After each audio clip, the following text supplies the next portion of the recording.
अमृतलाल जी, अभी 22 जनवरी 2024 को श्री राम मंदिर प्राण प्रतिष्ठा समारोह हुआ था और उसमें हिंदूज के अलावा गैर हिंदू बिरादरी ने भी काफ़ी बढ़ चढ़कर हिस्सा लिया था।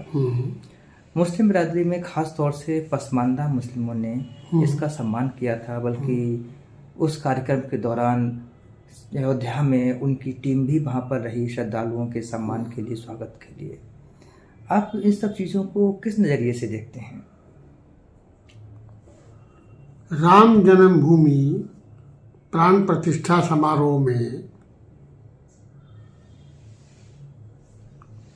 हिंदुओं ने तो जो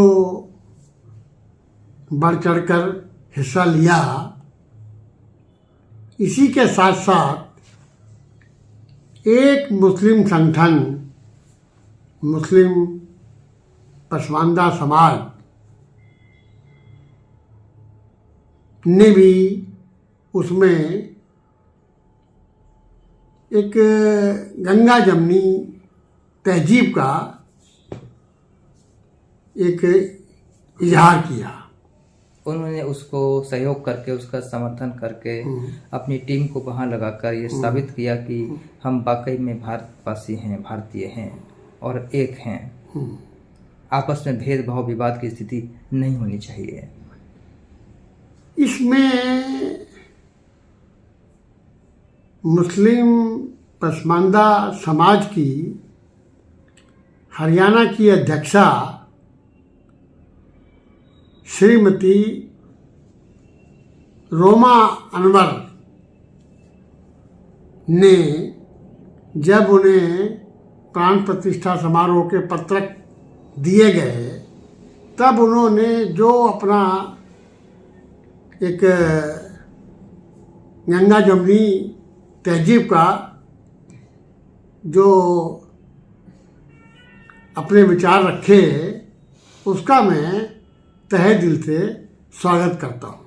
आपने ठीक कहा। रोमाना अनवर साहब के इलाके में जब राम मंदिर प्राण प्रतिष्ठा के पर्चे बांटे गए थे, तो जहां उनके लोकेलिटी के लोगों ने अपने घर के दरवाजे बंद कर लिए थे, वहां उन्होंने दरवाजा खोलकर बड़े सम्मान के साथ उसको स्वीकार किया था और उन्होंने बताया था कि ये मेरे लिए सौभाग्य की बात थी, मेरी खुशकिस्मती थी, खुदा का शुक्र था कि मुझे वो ऐसा पत्रक मिला। वास्तव में रोमाना अनवर ने ये स्वीकारा कि हमें भी जो है इस प्राण प्रतिष्ठा समारोह में खुशी है कि हम लोग भी भाग लें, तथा उन्होंने केंद्रीय सरकार में माननीय प्रधानमंत्री मोदी जी के विचारों को भी सराहना करी कि अब उन्होंने भी मुस्लिम समाज को अपने साथ जोड़ने का काम शुरू कर दिया है, जिससे कि अभी तक जो राजनीतिक पार्टियां थीं, वो सिर्फ 15% मुस्लिम, जो कि मुसलमानों में भी उच्च जाति के लोग थे, उन्हीं का समर्थन के लिए प्रयासरत थे। लेकिन मोदी जी ने उस 15% को नकार के 85% मुस्लिम, जो मुस्लिम महाज समाज का प्रतिनिधित्व करता है और जिन्हें कि कोई नहीं पूछता। क्यों? क्योंकि वो गरीब हैं, उनके पास कुछ नहीं है, ना शिक्षा है और ना खाने को रोटी है। ऐसे समाज को वो जोड़ने का काम कर रहे हैं, जिससे कि उन्हें भविष्य में राजनीति में भी फायदा हो तथा इन लोगों को भी इनके मुताबिक जो है वो ज़रूरत के अनुसार इन्हें सुविधाएं मिल सकें। मतलब ये कि मोदी जी पसमानदा महाज जो है उसकी नब्ज टटोल रहे हैं कि इनकी एक्चुअल ज़रूरत क्या है। हाँ। और इनको एक जो राष्ट्र की मुख्य धारा है देश की, उसमें कैसे मोड़ा जाए, कैसे इनको उस मुख्य धारा से जोड़ने के प्रयास किए जाएं। इसी क्रम में हमारे उत्तर प्रदेश सरकार ने भी एक मुस्लिम पसमानदा समाज के व्यक्ति को अपना राज्य मंत्री बनाया है तथा संगठन में भी भारतीय जनता पार्टी ने एक मुस्लिम समाज के मतलब जाने माने विद्वान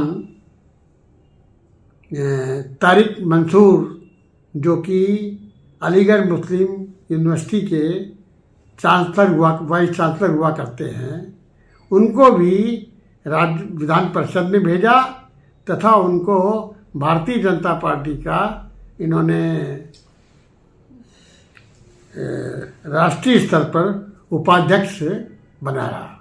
ये सारी बातें ठीक हैं, लेकिन जो एक आम सवाल उठता है कि मोदी जी या भाजपा जो मुस्लिम पसमानदा महाज को जोड़ने का, टटोलने का काम कर रही है, उनको अपने यहाँ पद दे रही है, सम्मान दे रही है, कहीं इसका सीधा सीधा सा कनेक्शन लोकसभा चुनाव जो पास में आ रहा है उससे तो नहीं है? सिर्फ उस लोकसभा चुनाव को साधने के लिए इस तरह की गतिविधियां सब भाजपा कर रही हो? देखिए, ये खाली लोकसभा का ही मामला नहीं है, ये लोकसभा से आगे का भी मामला है। अभी तक भाजपा के लिए मुसलमान एक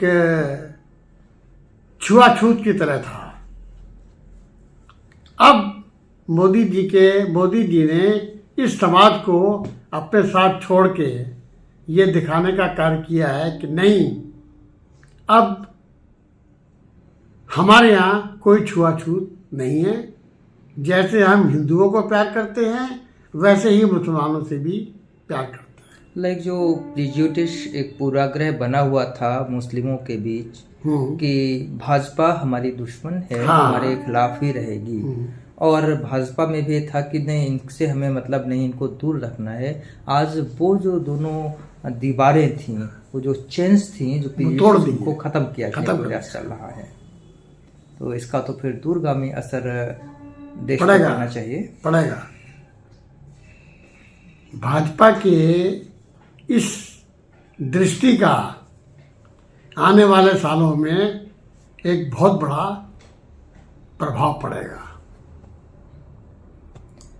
अभी जो CAA पास हुआ है आज ही की तारीख में, यानी कि आज 11 मार्च को, तो CAA में जिस तरीके की बातें आई, जो एक विरोध का वजह है, तो विरोध की जो वजह है, मेन रीजन ये बताया जा रहा है कि भाई आपने हिंदू, सिख, ईसाई, पारसी, जैन, इनको तो अपने यहाँ नागरिकता आप देंगे, लेकिन उन्हीं देशों यानी कि अफगानिस्तान, पाकिस्तान और बांग्लादेश से आए हुए मुस्लिम्स को आप नागरिकता नहीं देंगे।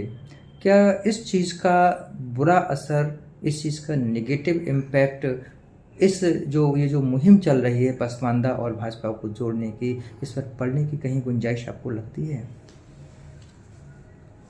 अगर CAA में ये प्रावधान है कि अगर कोई मुस्लिम आया था तो उसको हम नहीं देंगे, तो मैं ये उचित नहीं समझता हूँ। जैसे कि वो लोग आए थे वैसे ही उन्हें भी दी जानी चाहिए।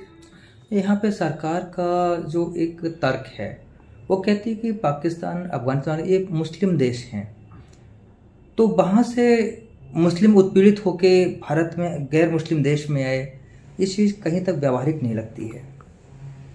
सवाल तो ये है, आया या नहीं आया। अगर आया है तो उत्पीड़न होके ही आया होगा, वरना तो हो ही रहता वो। नहीं, उसके पीछे एक और चीज़ है ना कि बॉर्डर पे जो देश, कई सारे जो राज्य हैं, वो अपने यहाँ डेमोग्राफी बदलने के लिए, वोट बैंक को मजबूत करने के लिए पड़ोसी देशों से विदेशियों को अपने यहाँ बुला के इकट्ठा करके झोपड़ियाँ या उनकी बस्तियाँ बसाते हैं ताकि उनको अधिक से अधिक वोट मिल जाए। तो इस चीज़ को कंट्रोल करने के लिए कहीं पर ये व्यवस्था करने का प्रयास किया जा रहा है, जैसा कि ये सरकार का पक्ष है। अगर सरकार का पक्ष अगर ये था तो वो भारतवर्ष में आए कैसे? भारतवर्ष में आए कैसे? नहीं, इसमें उनका सीधा कहना है पूर्वोत्तर के जो 7 राज्य हैं उन्होंने अपनी सरकारों को बनाए रखने वोट बैंक के लिए राज्य सरकारों ने ये काम किया है, ना कि केंद्र सरकार ने। अगर राज्य सरकारों ने किया है तो उन्होंने गलत किया है। राज्य सरकारों ने किया है तो राज्य सरकारों पे आप टाइट करिए। जब तक आप उन राज्य सरकारों को टाइट नहीं करेंगे तब तक तो काम नहीं चलेगा। क्योंकि अभी ये चीज़ वेस्ट बंगाल में है, आसाम में है और आपके थोड़ी बहुत बिहार में भी है और हमारे यूपी में भी है, नेपाल बॉर्डर से। हाँ, वहाँ भी है। तो सरकार को ये चाहिए कि उन राज्यों में सख्ती बरतनी चाहिए कि किसी तरीके से वो लोग जो है वो देश के अंदर ना आ सकें। लेकिन जब चूंकि सारे का सारा मामला तो केंद्र सरकार के हाथ में नहीं होता है, स्टेट गवर्नमेंट अपने लेवल से काम करती है। ठीक है, और स्टेट गवर्नमेंट अपने स्वार्थ को साधने के लिए काम कर रही है। हाँ, तो उस स्टेट के खिलाफ सरकार को, केंद्र सरकार को कार्रवाई करनी चाहिए। कार्रवाई करनी चाहिए, बिल्कुल 101% करनी चाहिए, ताकि ये घुसपैठ जो है वो बंद होनी चाहिए। Cross border infiltration must be stopped. हाँ, बंद होनी चाहिए। आपका बहुत बहुत धन्यवाद, आपने इतनी सारी बातें कही। नमस्कार। ठीक है।